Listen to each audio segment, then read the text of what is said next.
રાજકોટ મધ્યસ્થ જેલ ખાતે અરવિંદભાઈ મણિયાર ટ્રસ્ટ દ્વારા એક કેદીઓ દ્વારા નાટક ભજવવામાં આવ્યું.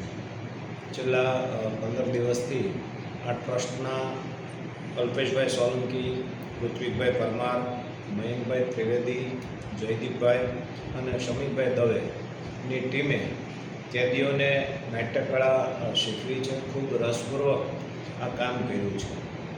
નાટક દ્વારા નૈતિક શિક્ષણનું ખૂબ મોટું કામ સામૂહિક રીતે થતું હોય છે અને સ્ક્રિપ્ટ રાઇટરે કેદીના જેલ જીવનને ધ્યાનમાં રાખી એક ક્ષણિક આવેગ, ક્ષણિક ગુસ્સો આખા જિંદગીનો પેલો ટર્ન લઈ લે છે. આપણે કંઈક જુદા રસ્તે જિંદગી ચડી જાય છે, મુખ્ય રસ્તાથી આપણે કંઈક અલગ થઈ જઈએ છીએ, એવો કંઈક મેસેજ આપતો, એક સારો સંદેશો આપતું નાટક આજરોજ ભજવવામાં આવ્યું છે.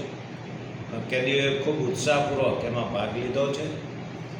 સમગ્ર ટીમે કેદીઓને આ બાબતે સારી રીતે તૈયાર કર્યા છે અને પરફોર્મન્સ પણ ખૂબ સારું રહ્યું.